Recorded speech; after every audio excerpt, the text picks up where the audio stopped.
Hey guys, and welcome to today's Train Sim TV video. This is Mark. Today we're taking a look at the newly released SimRail Railway Simulator, which has just come out on Steam in Early Access. Now, we did obviously feature the playtest a few weeks ago. You may remember the stream if you were in it, and the video for that is still available if you want to see that. But I say full game, but in theory the full game has now been released on Steam, albeit in Early Access. And it's available for $26.99, I believe it is, in a current offer price, and it's pretty good. It's pretty good. We're gonna have a good look at it here. We're gonna take a 45-minute run from the edge of Zawiercie, or I'm not sure how you say it, to Katowice, or Katowice I think it's pronounced. And we're gonna take a run. Basically, that is a run of about 45 minutes, as I say. I'm not sure exactly how many kilometres because there's no actual kilometre sort of reading that you can get on that, but I guess around 50 to 60 kilometres, so about 30 to 40 miles. Now this is just a small segment of the full route that you actually get in SimRail Railway Simulator. You do get a much bigger route included, and it's all one route. It's not like TS Classic or TSW where you get a game and then you have to load. You can get, say, 4 or 5 routes with it. With this you get one route. The difference is that one route will take you all the way from Warsaw, 500 or so kilometres, I think it's 400 kilometres or something like that, all the way for basically 4.5 hours to Katowice, which is a fair trek across Poland. And then you also get another line to the east of Katowice, which we'll take a look at in a further video in the near future. But that also gives you another roughly 2 hours of playtime depending on what sort of train you're driving. So overall there is a great deal of interest with this game. There's a lot of hype for it because it's got multiplayer. Everything you see on here today, guys, is on a live multiplayer server. When I did this video it was quite early in the morning, purposely because it's a bit quieter, and it tends to be when things are a bit smoother. I did say it was early access. Now the problem we've got is that this is like the 5th attempt I've had at recording this video. You'll find various things, like sometimes you'll get stuck at a red signal for 10 minutes, 15 minutes. This train I'm driving here, I joined it just before I started the recording, and it was 10 minutes late for some reason. I don't know why, but it was 10 minutes late. But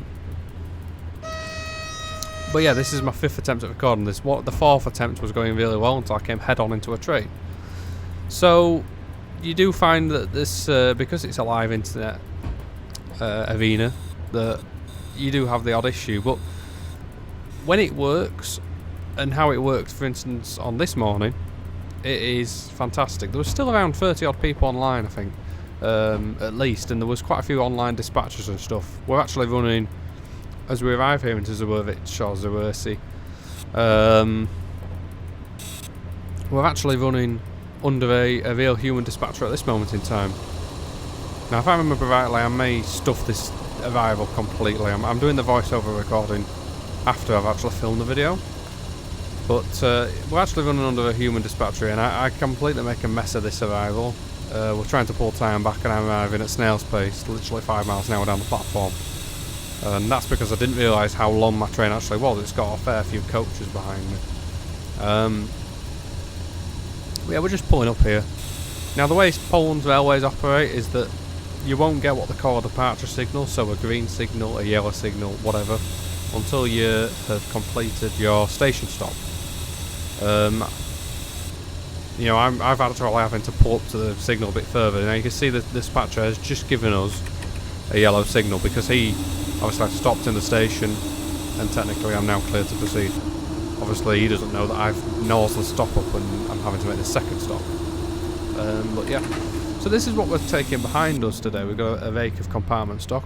It's the sort of more modern intercity stock. I'm sorry, I don't know exactly what the name of the coaches are, but you can see the interiors of them look quite nice, and they're first class, and then we've got the second class further back in the train. And we'll take a look for all the various views inside those compartments later in the video. Oh, we've got some random guy there as well. That's something actually. The people you see in the game, actually, they look pretty decent, to be fair. Not sure if they're quite as detailed as Train Sim World's players, but AI characters, but they are pretty good. So we're going to make the departure now from Zawiercie. Our next stop will be Dubrowa Górnicza in about half an hour or so's time, 20 minutes time. So what we're driving today is an EU07, which has some of it is actually based on a BR Class 83, hence the, I think the body and stuff like that, but these locos feature a pretty similar sort of tap changer arrangement to British early electrics. So you can see the wheel in the centre, that is the tap changer, and you can see I'm gradually turning it up, and it's like put the gears on a car. I'm gearing up until I hit what you can see on the right there, throttle position or notch or tap or whatever you want to call it, 43. And the idea with that is you've got to keep the amps controlled and everything to actually keep this thing under control. And I'll probably do a tutorial just on this loco because it is a bit of a challenging one to drive at times. But you can see what I'm doing now is I'm moving actually the shunt regulator, which is delivering extra power to the motors to allow us to get up to our current speed, line speed of 100 kilometers an hour.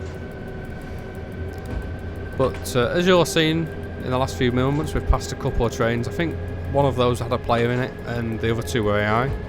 The server, no matter which server you join, you'll find there's constantly trains. It doesn't rely on people being there to make the trains run. If there's no players, it just runs as an AI. So you could actually join an empty server with fully AI and it'll probably run pretty smoothly. But it's always the most fun when it's 4th players, to be honest, because although that's when most issues occur, it's also when you find that it's the most fun because it adds that element of what's going to happen next. And sometimes what happened next is a bit of a disaster, but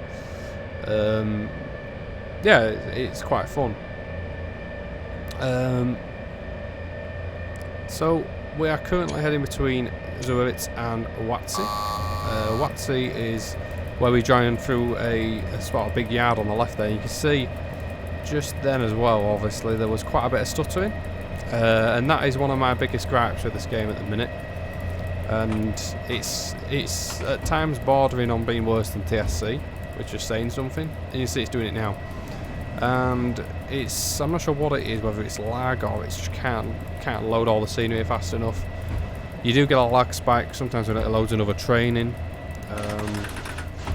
But yeah, as we're coming along here, you can see it's quite clearly doing a few skips and stuff, which is it's not great. And it only does that in certain areas. It doesn't affect you too much on the northern section because it's just fields and stuff.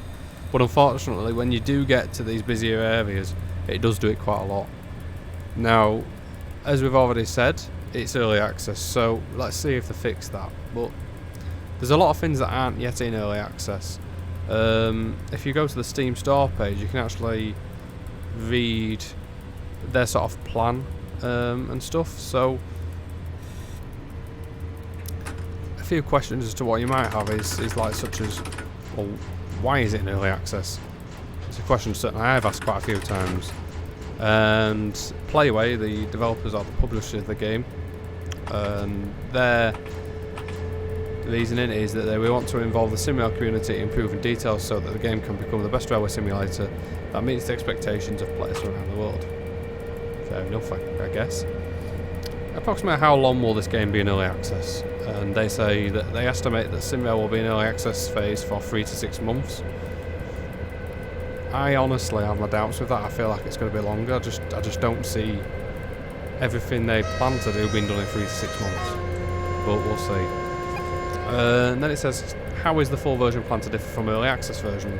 So the planned features to be added in the full version: steam locomotives, that's obviously a big thing. Controller support. Now that was supposed to come before it went into early access, so why that's not included I don't know. Shunting operations, winter weather effects, adding more playable signal boxes. There are only 13 playable signal boxes, and we'll talk about that in a bit as well at the moment, but there's going to be more of those. And it says we are still working on game optimization and thus performance problems that might occur during early access. So yeah, as it says there, they're working on the optimization. Let's see what happens with that. So looking here, we're just scrolling through some of these passenger views, and they are quite lovely, let's be honest with them. The mirrors are a bit weird, but the detail in there is really nice. Now, unfortunately, you can't move the mouse or anything, which is a big shame. But I love how you can go through all these different views, and you got that toilet area there. And in a moment, you'll see one which is quite cool, which is a family compartment. It's got like special carpet for children and stuff, and like a baby changing area. There you go. I think that's really cool. And attention to detail to include that is pretty good. The sounds are also pretty decent in the passenger view, and I'll be quiet for a moment so you can actually enjoy those.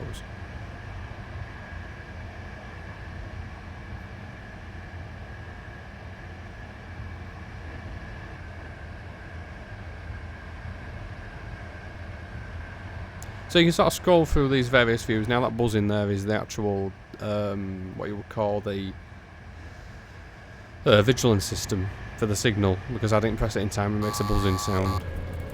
But we'll just scroll through some more views, and I go to a suspension view I think soon. And you can actually see, there we are, you can actually see the suspension as it moves over the point work, which is something I really like about this game.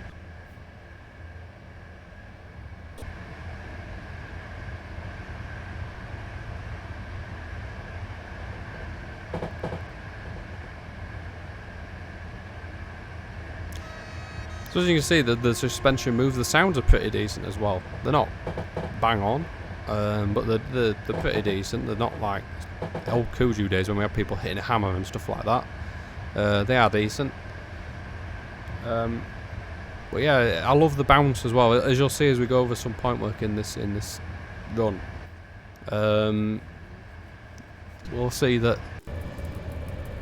the cab actually bounces a little bit as you go over point work. Sometimes it might be a bit too extreme, to be honest with you, but it's better than there being no movement at all. Now I'm sort of showing you around the cab here and how detailed it is. The texturing is pretty decent. Sometimes it's a little bit low res, but for the most part it's very, very nice. Now you can see I've made a bit of an error here. We're not gaining speed, as you may see. We're doing 103, and I sort of clock on to why in a minute. Is what I did is I opened the throttle to the 28 position, and then I started opening the shunt regulator. So if you look at the fourth gauge from the left, so the one that's second in on the right, you can see it's reading about, I'm not sure what exactly amp reading it is out there, but it's about a quarter of the way up the dial. What should be happening there is both of those, the one to the left of that, should also be showing a reading. Now to correct that, what I did is I just shut the power off momentarily and then reapply it, and you'll see then that both amp gauges, just see I'm doing it now, both amp gauges then come up. I can then reapply the shunt regulator. The EU07 is a bit of a challenge to get used to, but when you do, it's really fun to drive. So we're now getting over the summit of this section of the line, and then go down to the Gonecka. And that's a downhill run that we'll just shut the power off. You always get checked for a signal around there. But yeah, generally speaking, I think the game looks pretty decent. There's some weird scenery going on. I'm not sure if that's because of the way it's been done, whether it's like an automatic generation or something like that. But you can see we've got random crops and stuff on bankings, which, you know, it's a little bit weird. It doesn't sit right with me, to be honest. At a distance, it looks alright. But it's certainly not going to beat Train Sim World in terms of overall look. And I think that is the direct competition for this, obviously. It looks very nice. I think at times it's a bit bleached out. But, you know, overall it looks very decent, really. For 26 quid as well, when you consider what you get. It looks decent. Unfortunately, they don't have a PKP Intercity license, so you can see we've got no branding on the loco, or the coaches. They've got a PKP cargo license, but they don't have an Intercity one, so that's sad to see. And also you see the camera does weird things, like there. So the camera is really frustrating at times. It's got this, I'm not sure, I can't remember what game it is, whether Train Sim World does it sometimes, but basically if anything gets between you, your train, and your camera when you're in the outside position, it'll bounce the camera forwards, essentially, and it's really not very comfortable to to look at or anything like that. It's very annoying, really. And it does that all the time. If you try and watch a train pass you from the outside, it'll bounce you inside between the two trains. And we actually see that later in the video. But yeah, I'm sort of driving on chasing the yellows, I guess, at the moment. We're getting an approach into the Brower here. This is an AI signal controlled area. And there is a short stop at the Brower, just because we've got a train, another human controlled train, which departed shortly before we arrived, and we have to wait for him to sort of clear the section. And you can sort of tell that obviously we're coming to a standard. You got the single yellow signal as a dead giveaway. Now, signalling in Poland is totally different to the UK signalling. I think when you're first getting used to the game, it's very wise to use the signal on the hood and stuff like that, which I've got on, so you can actually turn all these hoods off, which adds a lot of immersion when you start to learn the route and the traction. But for when you're first starting out, it's very sensible to have those on, and also just be on your toes at all times, because the signals are quite often, you'll go through a yellow and you'll think, oh, there'll be a mile or so yet, but you got to remember that a kilometre between signals is actually in about 0.7 miles, I think it is. Sometimes you'll find that you have to jump on the brakes quite quickly to actually get yourself to stop. We're just coming in quite gently here to the Brower. And there'll be a short stop here whilst we actually wait for the road.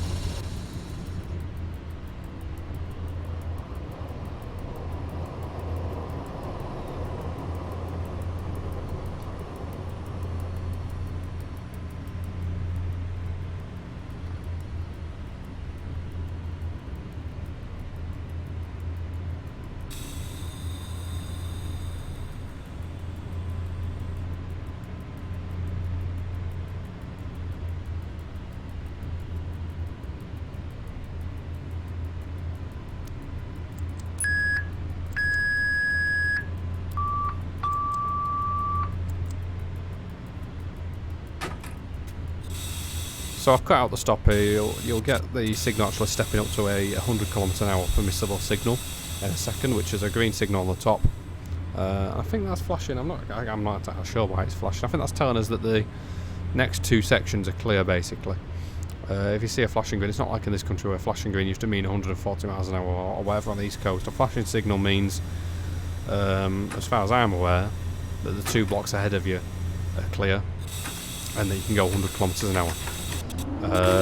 So I know that I've got the road past the next signal, and we're clear to go through that next signal, and that'll be another 100 km/h section. We are following another player at this point in the run, so we are in a fully interactive online environment.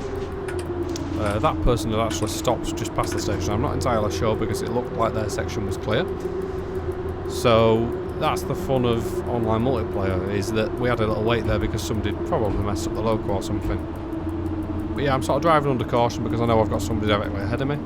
He was just a light engine, so he was able to get away quite quickly, and we don't actually see any trouble from him again. He's out of the way.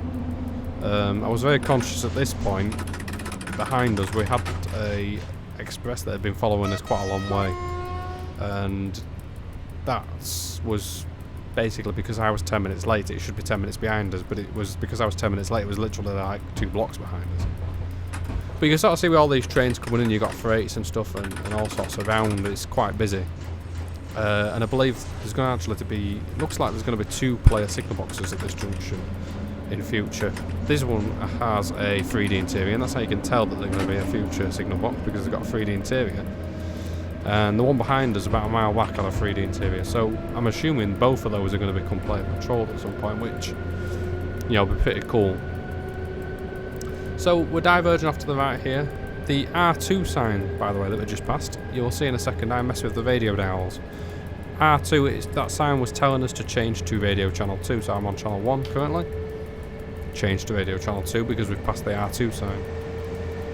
And also, when we pass those signs with lorries, you'll notice again in a minute we'll pass one. You pass the signs that have got the lorries on. That's a Polish version of a whistle board, essentially. If there's 2 of those, you need to blow your horn, basically. And you actually get 50 XP points for doing so. But yeah, we're getting on with it now. We're getting the power down, we're getting some power in. I will talk through the tap changer thing as we're departing from Dubrowa at the next stop. But the idea now is just get as much speed down as we can, try and pull back some of this time, because we're dropping time all around, because we're just sort of quite cautiously driving, to be honest. And I tried a really hard braking at the next station, and I made a balls up of it once again. But yeah, overall it's quite a fun game. I'm really enjoying it. I'm a little bit concerned with some parts of it, but at the minute I'm going to give it the benefit of the doubt because it's early access. There's a horn soundboard. Because it's early access, it kind of gives them a free pass in a sense. In essence, it gives them a free pass. Any issues you see can be palmed off at this moment as, oh, it's early access, give it time. Let's come back in 3 to 6 months and see if all the issues that we see are fixed. So let's see if it stops stuttering constantly. Let's see if the multiplayer doesn't, every time you get 50 odd trains in, fall to its knees. More camera shenanigans going on there, by the way. There's other little things. In a moment we come up to the next signal, you'll notice, and the one after this, I believe it is, and there's a tree that just basically goes through the cab and stops you seeing the signal.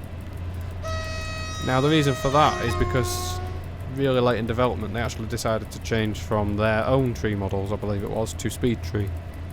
So that'll obviously get cleared up. It's basically they need to move a tree back. They must have done a bulb swap in the last weeks of creation. Now I think these stutters actually are worse in this video than they actually are in the game. I'm not sure if my game was dropping, my video encoder was dropping streams. Try all that again. I'm not sure if Streamlabs was dropping frames at this point. There's the tree and the signal that's right behind it, and nearly catches me out and calls it to spam. But yeah, I'm not sure if my Streamlabs was dropping frames as well at some points here, because I don't remember it stuttering quite as bad as it just did. But maybe it did. Yeah, the signaller here, he hadn't cleared us into the station quite early enough. He left it quite late, to the point where I had to burn off a lot of speed earlier than I would have wanted to. Probably cost us another 30 seconds, but that is, again, it's a good thing. I like that. I'd like it to be different. It's fun because you know there's a real person in that box that's just seen me on his signal board and is thinking, I better get that signal pulled over. And I've not had any incidents where like the signal was walked off and you don't get through the signals or anything yet. I've not really had any issues. I've had issues where signalers really don't know what they're doing, but the thing only came out last week, so it's kind of a what to be expected. And the server is called EN1 Beginners server, so you know it's to be expected really. But yeah, we're just coming into our next station stop here, so this is Dubrowa, and we'll be making a brief stop here. Crossings in Poland have such a weird sound. I'm not sure why they make that sound, but fair enough. Yeah, we're just coming around the curve into Dubrowa, and we'll make a brief station stop here. It's an hour platform, small little station. But yeah. There are a few other things about this game in Early Access on the start page I can read out to you. So what is the current state of the Early Access version?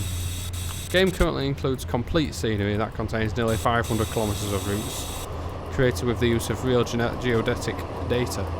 Katowice to Sedzau and Katowice to Warsaw. 5 vehicles are available for players to drive. The EU07, which is what we're driving here. There is also an EP07 version of that, basically the same, it's just used on slightly older Sudok and stuff like that. The ET25 Dragon, which is a modern freight locomotive. The E186 Trax locomotive, which is, I think is that a German model? I'm not sure, but it's totally different to these basically. The ED250 Pendolino, which is another fun one to drive up to 200 kph as well. The EN76/EN96 EMUs are also included, and 4 types of passenger and cargo wagons. which is quite a bit, to be honest with you. It does have single player, which is pretty limited, and the tutorials aren't the best either, to be honest. But the main thing is where it's at is multiplayer, really. I'm just taking a little trot around the station here by the looks. And you can play as a driver or a dispatcher. The available features include dynamic weather, realistic physics model, and sounds. Now, the dynamic weather thing is... I'm not massively impressed with it at the minute. When it starts to rain, it'll still be full sun, and it's a bit weird. But yeah. So, as we're leaving here, you can see I'm moving that tap changer in the middle. What you've got to do with these locos, and what I'm doing there is I'm actually overloading it on purpose for you. You've got to keep it below 600 amps, and I'll show you in a second again, actually redoing this. You want to notch the tap charger up a tap at a time. So 1 notch, 2 notches. You do the first notch slowly, and then you notch up. But if you go above 600, it'll overload it. There. That red light will ignite. You want to press the green button underneath, which is unlock traction motors overload relay. That'll get rid of that error, and you can then slowly reapply power again. And so long as you don't go over 600 amps, you're fine. I will do a proper tutorial on this, I promise. But basically, when you get to 28 notches, both motors will then cut in. The idea is to get to 28 as quickly as you can, so that you don't burn out the motors. Obviously, the higher amps you're on, the more likely you are to burn it out. So it's not advisable to run it between 500 and 600 amps all the time.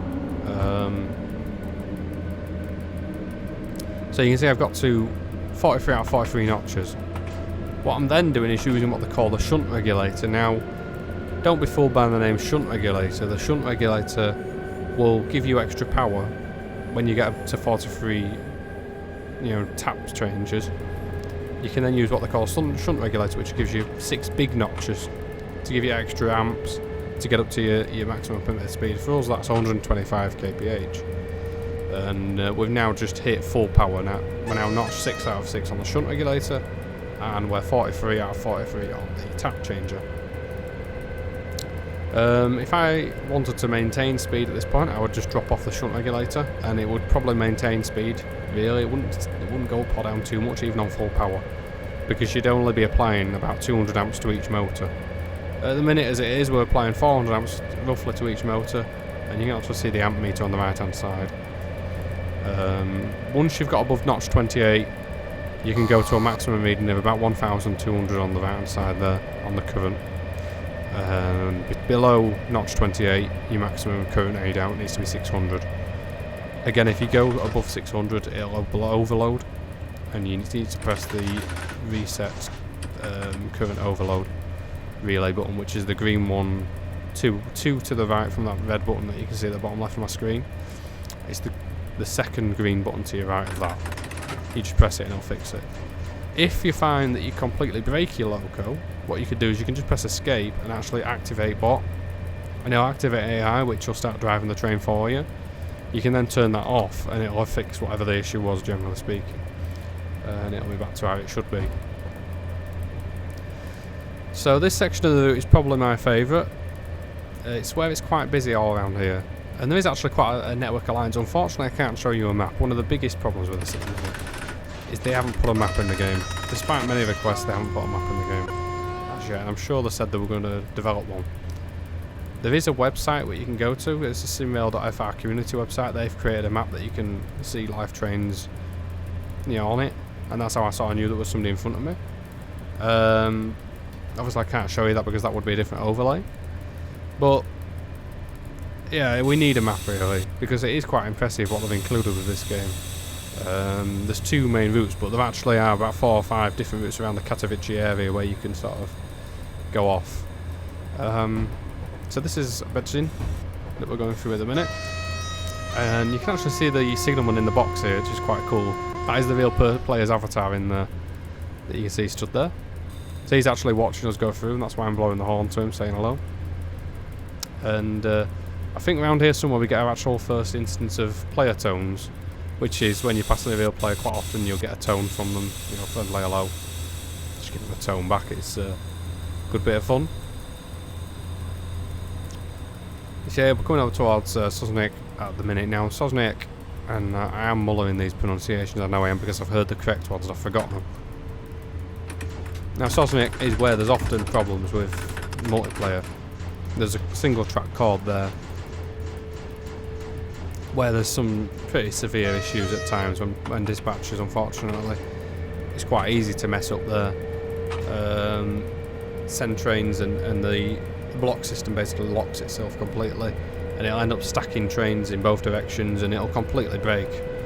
Currently they've got server restarts every 6 hours for when that happens, but yeah, this is the area where the most issues currently occur. So there's an older style crossing sort of bell that you can hear. That's quite cool. But yeah, I'd be interested to know your guys' thoughts on this. It seems to me that it's got potential. I will admit that I've been really, there's the tones. It is dropping frames, by the way. It was not stuttering quite as bad as this. I'd be interested to know what you guys think to this, because to me it's the sort of thing that can potentially give TSW some competition. Honestly speaking, I'm a little bit sceptical at the minute. I feel like there's a lot to do, and to do it in 3 to 6 months to me at the moment seems a little bit ambitious, but let's see. I'll give them benefit of the doubt. It's early access, as I've said. I can do nothing but give them sort of benefit of the doubt. But yeah, we're coming to arrive here at our penultimate stop, so we got our penultimate stop here. And I tried a very aggressive approach here, just to try and pull back a minute. What the signal had done here is actually not correct. In Poland you should never get a green if you're making a station stop, in theory. You should actually have a red as your starter signal. So this is more of a British way of signalling, giving me the green because the route's clear. That's not how it should work. You should get what you call entry given. You should get the entry to the station, and then when you've completed your station duties, you stop basically. Usually, say 30 seconds after you've stopped. Then the dispatcher, if the route's clear, should set the signal to clear. So this is not quite correct signalling for the Polish system here, arriving under a green signal. And I guess that's maybe the speed limit trains coming in and stuff like that in real life, I'm not sure entirely, but yeah, that was a bit of an immersion kill on this one, and it may well be that the dispatcher was a bit inexperienced, but who knows. But yeah, this is our penultimate stop that we're making now. So again, as we leave here, just take a look at the tap change and how it works. Essentially, it goes up until you get to 600 amps. If you go above 600 amps, you're going to blow the motors. There's a break at 28 amps, which is where you can change to have 2 motors running. So you run 1 motor until you get to 28 notches. 29th notch, the second motor will kick in, and then you get bigger jumps in the amps as you go up each notch, because there's only 15 notches in that second section. Once you get to 43 notches, then you can see the shunt regulator coming to use as well. I do give the dispatch some tones here as well to say hello. So you can see I'm gradually notching up, not going too high on them. And you can also see something cool here as well, is the window washers. Look at that, it's actually cleaning the dirt off the windscreen. The dirt accumulates. You can actually turn on the window washers and clean the windscreen. Wind that bit back if you want to, guys. That is something that I really like about this game. Tiny feature, but it actually does work, and it's quite cool to see it finally in a game, because I think that's something that I wanted to see for quite a while, is actually working windscreen wipers and washer bottle. Obviously we had it with AP37s, but obviously you don't see the actual wash come out to the screen with that. So you see again, got the dispatcher up there in the box, just giving some locally mobile tats to him, as the tones are known, or at least that's what I know him as. But yeah, we're coming away from Sosnick. Now this is my favourite bit of scenery as we come along the side of this lake. We get all sorts of camera glitching and stuff going on, so I apologise in advance for that. But we're on to our last sort of furlong now. We've got about 5 kilometres, 7 kilometres to go maybe at the most. And all this section that we've been on has been controlled by real players essentially for the most part. The last sort of 10 kilometres in particular have been under player control, and including the next signal box that we pass at Katowice, Zawiercie. And those are some stutters, and I do remember some of these stutters actually around this section. This is where it's worst for them. There is a reflection there, but the camera's glitching in and out, and it's hard to get it to actually show properly. But there was actually a reflection there. So yeah, as I said, this game is available on Steam at the minute. £26.55 at the moment, and £29.50 sale offer ends on the 20th of January. So if you're going to get it, I want to save yourself £3, get it before the 20th of January. Again, the price isn't intended to change upon full release, so it should stay always at this price. In terms of how this game runs, I'm on a pretty high-end machine, not top spec or anything like that, but it's reasonably high-end. I'm on the same machine as Tom, and you can actually see our specs in the about part of our channel. It seems to run okay for me. I don't really see any FPS drops at all. Not that I recall, in terms of actually low FPS. I do see this stuttering. I think everybody sees this stuttering. I don't think it matters what system you're on. I think everybody's seeing the stuttering, and that is the big issue that they've got to sort with the optimization, because at the minute it's worse than Train Sim Classic, and that takes some doing, let's be honest. But yeah, I mean, overall, I'm not enjoying it as much as I did in the playtest, and I think that's because it's not new to me anymore. I've been getting a little bit frustrated with some of the issues with it, and I'm just holding on now to get for the updates to come. But overall, especially if you've not played it yet, guys, I highly recommend it. This thing has got a lot of potential, especially if they expand it outside Poland. Obviously at the moment it's Polish based. You know, I've heard rumours that there are other developers involved in making routes for American and German stuff, and it'd be really good to see those come to fruition at some point. And if that is the case, particularly for me personally, American stuff, because I am quite a rail fan, and I'm kind of sort of getting my American fix through trains and Run 8 really. So if this was to bring American content to it, it would be fantastic. At the moment, unfortunately, we don't have any diesel locos in this, so it's actually quite funny that we're going to get steam before we get diesel on this, which it's a bit of an unusual one really. But again, that's something else to look forward to see actual full steam loco implementation. Let's see how that turns out. But if you're looking for something new and you're looking for something to challenge you, because this will challenge you, it challenges everybody that plays it, be it driving new locomotives, be it driving new routes, be it learning new signalling systems, be it playing online. This will challenge you, and it will challenge you in totally different ways to anything that you've had with Train Sim Classic or Train Sim World. A lot of that obviously is because it's an online multiplayer game. Also because it's the Polish railway system, and other than the Free Train Driver 2, which we've featured previously, you know, this is a totally new area for a lot of people. And it's a lot of fun. When you get it just right, and the servers are working correctly, and you can set off from here at Katowice and go all the way to Warsaw on an evening run, and the sun sets, and as you get in there it turns dark and the signals are lighting the way, and you're passing your mates on the way there and stuff like that. When it's like that and when it's working properly, the immersion and everything, this, you know, it stands up very well against Train Sim World. Very well, and it's remember, it's an early access. It's got a lot of things that Train Sim World doesn't have, multiplayer being the big one. It's going to have an editor eventually, although the early access doesn't mention, you know, quite worryingly, how is the full version plan to different from early access. It doesn't mention editor in there. Now that's a bit of an issue if that doesn't happen, because that would be a false promise straight away. And that is one of the reasons I'm a little bit cynical, because if you were thinking, the editor's available on the menu by the way, but it's not, you can't click it. Now, surely if you were still planning to do your editor, you would actually have it listed still in your Steam page, saying that that's what's going to come. So Hopefully it still does turn up. But let's see.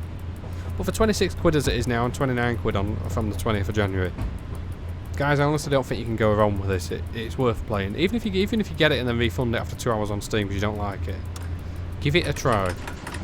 I think you will like it if you like, particularly like other things other than British. If you're someone that's just like, I only like British Railways, then maybe you won't like it at all. But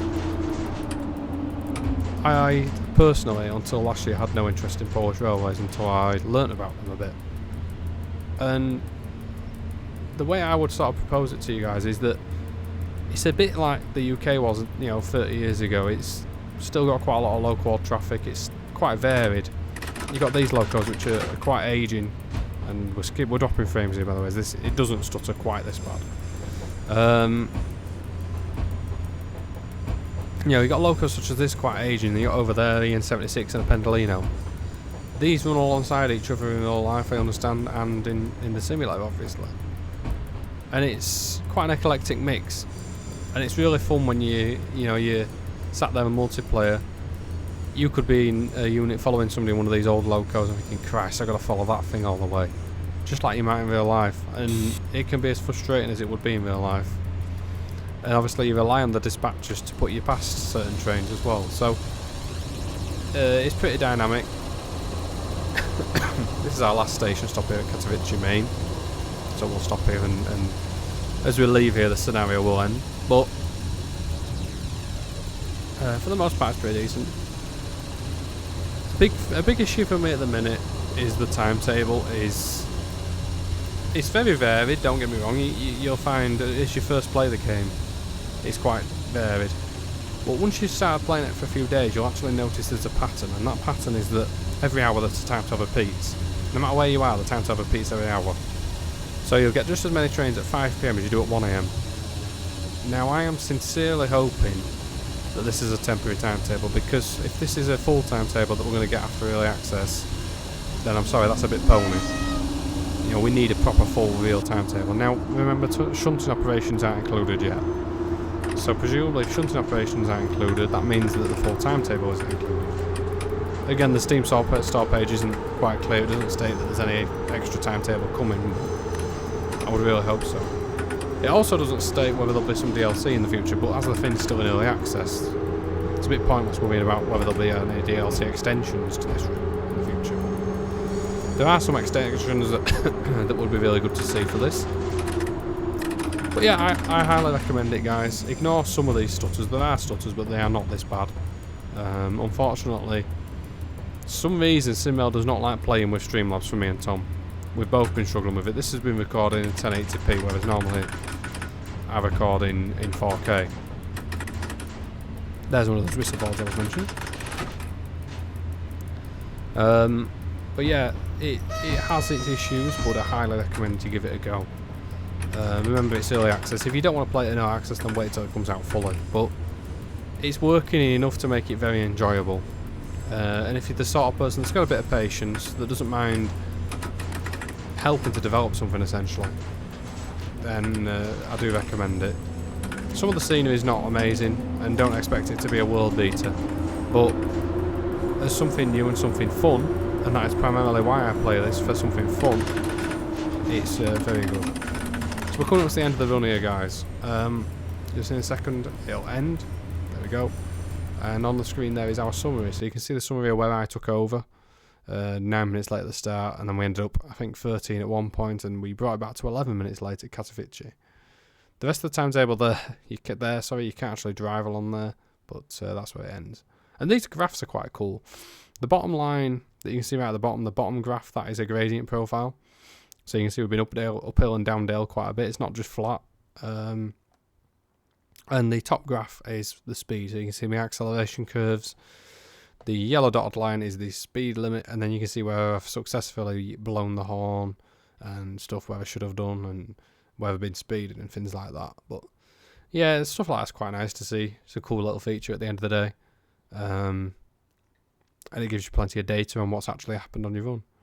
But as always, guys, thanks very much for watching. This will be the first of many videos, and I'm sure streams of this. Anything you'd like us to cover, featuring the game, please do let us know, and I'll try and get a video done for you guys. I do plan on doing like some tutorials and stuff like that, and some fun drives. I'm sorry that this video has no doubt been a bit sort of hit and miss and jumping all over the place, because I've just so much to try and cover in 45 minutes. But as always, guys, cheers for watching, and I appreciate all your time as always. Have a good day. See you later. Bye.